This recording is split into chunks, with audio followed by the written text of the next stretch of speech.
Sorry, उठाना नहीं चाह रही थी तुम्हें, बस चोट देख रही थी। कहीं चोट देख रही थी? जैन, तुम्हें मुझ पे बिल्कुल भी भरोसा नहीं है। भरोसा तोड़ दिया ना तुमने रिता। हाँ, लेकिन तुम वापस तो आए हो ना मेरे लिए। आया वापस, और लेकर कौन आया मुझे? कितनी हैरत की बात है ना रिता।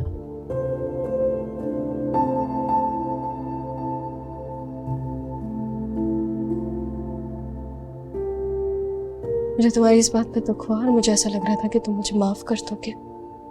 माफ कर दिया था मैंने रिता तुम्हें, लेकिन तुम तो सजा देने पर उतर आई।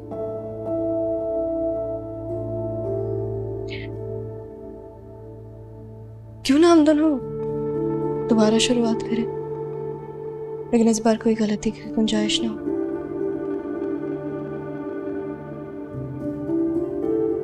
आओ, मैं तुम्हारी पट्टी चेंज कर देती हूँ। आई थिंक चोट ठीक हो चुकी है, मैं रिमूव करूंगा इसे।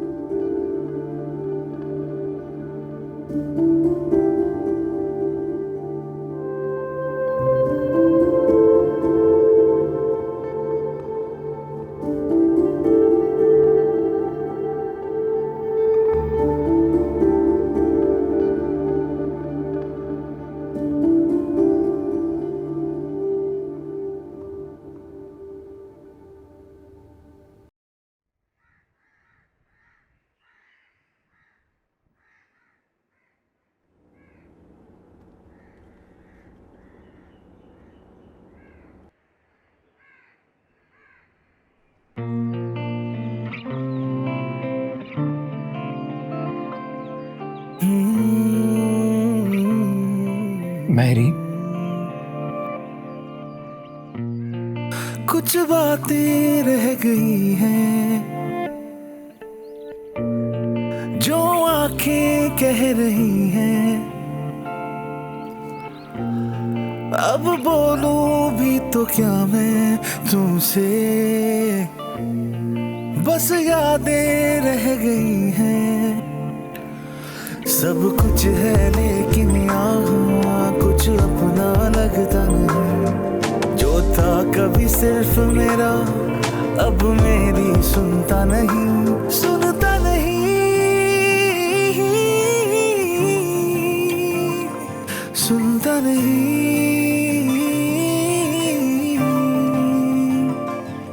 सुनता नहीं।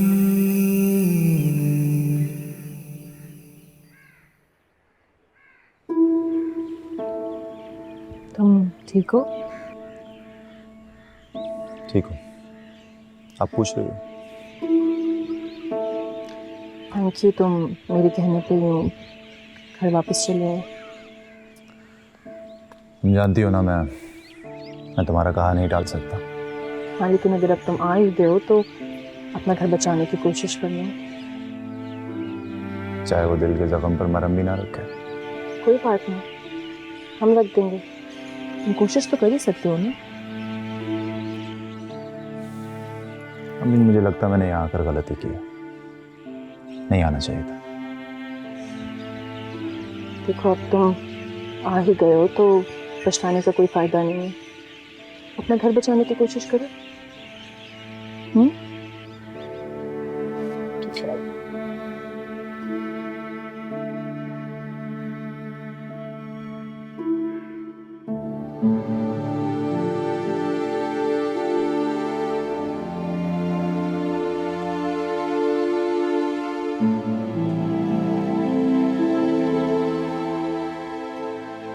अच्छा हुआ तुम खुद आ गए, मुझे तुमसे ही बात करनी थी। कहिए। तुमने वापस आकर बहुत बड़ा एहसान किया है मुझ पर। समझ में नहीं आ रहा तुम्हारे इस एहसान का बदला कैसे लौटाऊंगा। इसने किस पर एहसान किया ये तो मुझे खुद भी समझ नहीं आ रहा। पारुल, तुम्हें और अदा को अब खुश रहना है। तुम दोनों की खुशी के दरमियान अब कोई नहीं आएगा। खुशी? मेरी खुशी का तो वैसे भी कोई आता पता नहीं। हाँ, लेकिन ये ज़रूर जानता हूँ कि रिदा भी खुश नहीं है। उसने ये रिश्ता जिद में आकर बनाया।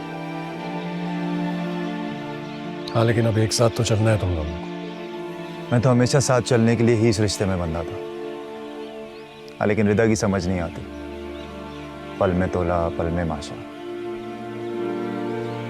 आपको उससे बात करने की जरूरत है, उसे समझाइए।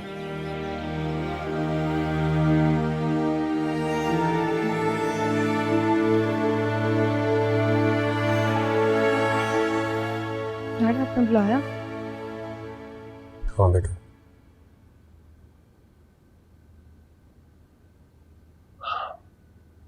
क्या हुआ? रिदा, जैन के वापस आने के बाद तुम खुश तो हो? मेरा पता नहीं, लेकिन मुझे वो खुश नहीं लग रहा। उसकी खुशी की परवाह नहीं है मुझे। तुम अपना बता। सब कुछ अकेले तो नहीं कर सकती ना डैड? कर सकती हो। पहले भी सब कुछ तुमने अकेले ही किया था, अब भी कर लो। कैसे करूं? शौहर है वो तुम्हारा, उसे सपोर्ट करो। उसे कन्विंस करो कि वो मेरा ऑफिस ज्वाइन कर ले। आपको लगता है डैड कि वो मानेगा ऐसे? तुम कोशिश करोगी तो मान जाएगा। इनफैक्ट अगर तुम्हें इस घर से थोड़ा टाइम आउट चाहिए तो कहीं बाहर घूमने फिरने के लिए चले जाओ। उसको अंडरस्टैंड करो, उसको क्या अच्छा लगता है, क्या बुरा लगता है, ये सब जानने की कोशिश करो। आई एम श्योर वो तुम्हारी बात सुनेगा फिर। मैं कोशिश करके देखूंगी। तुम कोशिश करोगी तो वो मान जाएगा, मुझे यकीन है। लेकिन बस आप अपनी बीवी पे नजर रखिएगा, कहीं वो उसके कान ना भरे। कम ऑन श्रद्धा, मैं यहाँ तुम्हारी जिंदगी की बात कर रहा हूँ और तुम इसमें अमरीन को घसीट रही हो। प्लीज ऐसा मत करो। डैड, आप अभी भी बहुत मासूम है, लेकिन बहुत जल्द उनकी असलियत आपके सामने आ ही जाएगी।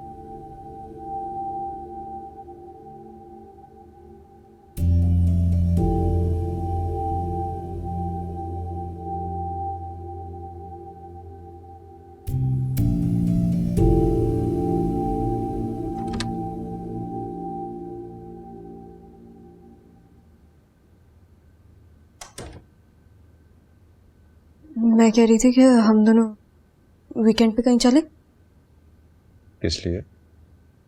टाइम स्पेंड करने के लिए एक दूसरे के साथ। टाइम तो हम यहाँ भी स्पेंड करते ही हैं ना। हाँ, लेकिन जैन, तुम्हारा दिल नहीं करता कि हम दोनों कहीं बाहर घूमने चलें और कोई तीसरा हमें डिस्टर्ब करने के लिए ना हो? तीसरा ना हो, ताकि तुम चुन चुन कर बदले ले सको मुझसे, और मुझे तुमसे बचाने वाला कोई ना हो, है ना? तुम इस बात पे कितनी दफा ताने दोगे मुझे? जब तक मेरे दिल से दुख नहीं खत्म हो जाता।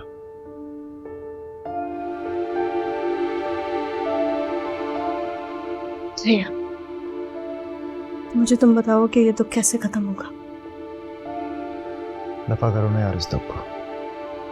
जब दिल ही नहीं बचा तो दिल क्या लगाऊं किसी के साथ में?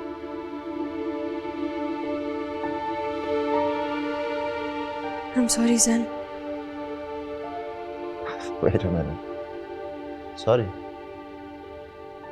रिदा ने मुझे सॉरी कहा। हाँ, मैं अपने किए हुए पे एक्चुअली शर्मिंदा हूँ, and I'm sorry. मैं पूरी कोशिश करूंगी कि मैं चीजें वापस से नॉर्मल कर दूँ हमारी जिंदगी में। पक्का? You promise? Promise.